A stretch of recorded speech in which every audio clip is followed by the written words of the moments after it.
Raffle tickets with the food bank people. I thought it would be a good idea for me to sell some raffle tickets at the food bank. It was for a community charity, a community event, and they're a community charity. Not gonna name them, but I had the raffle tickets from a very familiar area in the city here on the east side, and I thought it'd be kind of easy to sell them raffle tickets when I be going to the food bank. But I was fooled by that. I didn't know it was gonna be that hard to sell raffle tickets at the food bank, but it was.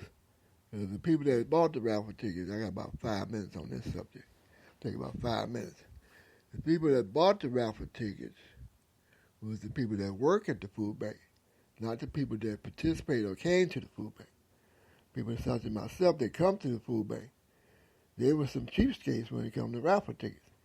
And the raffle ticket wasn't but $1, but it was almost impossible to get that dollar out of them for a raffle ticket for a community event that they are familiar with in the neighborhood. And that they was coming, and when they came there, they would got their money's worth for the dollar for the free food they was giving out. So they didn't know that part about the free food, but you had to be there to find that out. But it was just hard to get that dollar out of them, because they was cheap states. I couldn't believe how cheap they were. But some people that come to them food banks, they not hurting for no money. They do it for a social activity. And you got pensions and social security. Some people come to because they be in between their paychecks. Some people are still working, they got a paycheck coming in. So this helps them out in between paycheck with the grocery bills. But when they couldn't come up with $1 for a raffle ticket, I wasn't really pressing it. But for an event that they were familiar with up the area, it just took me for a loop. But I was able to sell a lot more raffle tickets than I thought with the people that participate in the raffle tickets as far as the volunteers. On the other end, the ones that give out the food, they're the ones that bought the most raffle tickets versus the ones that on the receiving end. So that took me for a loop. I did better with the ones that participated than I did with participate with the volunteers than I did with the ones that come in and receive the food. So that just goes to show you that some people have that mindset that they got everything at the food bank got to be free. Now if I gave away them raffle tickets, I wouldn't have no problem. I would have gave away all 200 of my ride at 200 to sell. I sold 80 eventually, even though I got disappointed by one of the participants. I knew of her, rather, and I was seeing her at the events. So I gave her 10 to sell. She said she could sell 10 with the church people because she went to that church. And one thing about church people, they ain't gonna buy no raffle ticket neither. And some churches, not unless you're a church member. The other churches, they did buy some, and I wasn't a church member, they knew me. So it varies. Not everyone is like that. So one shoe do not fit all with all churches. So I can't say that for all churches. So most of the church I went to, they was members of the church, but I wasn't a member, and they bought it. But the ones that I didn't buy from that one church, I wasn't a member. They're the ones I thought would do the best on, and that's the one I came up $10 short.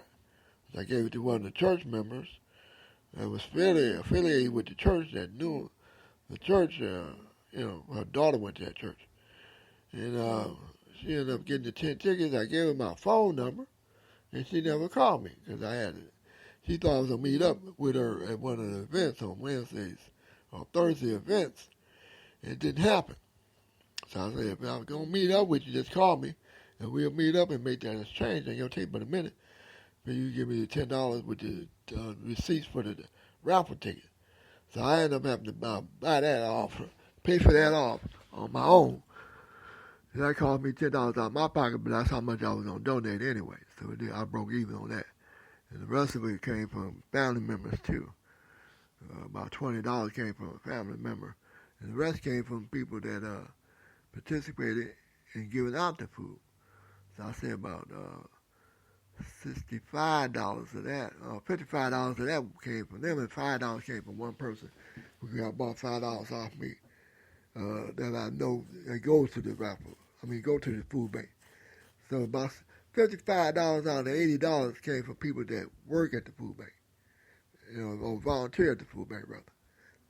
And the others, I just could not sell no raffle tickets for the ones that participated. I guess they figured I was trying to flam for $1, or they just don't do raffle tickets. I don't know. Might have been a trust factor. You never know. After seeing these people for a few years, you would think they would be able to trust you. But anyway, that's the raffle ticket story.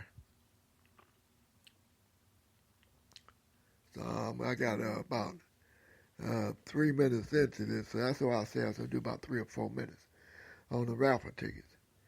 So that's all I got with the raffle tickets. I learned my lesson. You got to come early, and if you really want to, you probably have to give away the raffle tickets. If I gave them away, they wouldn't have no problem. They would have had to hand out. I guarantee you that. So that's all I got to say with the raffle ticket. We're going to let it go from there. Ain't no hard feelings. I still got about 80 tickets sold. My goal was 100 out to 200. So I didn't meet that goal, but I didn't really push it that hard. So it ain't no big thing. It'll be what it be sometime in life. And that's what it would have been this time. That's how it was this time. It'll be what it'll be, that's for sure. And that's how it was. So later, Gator.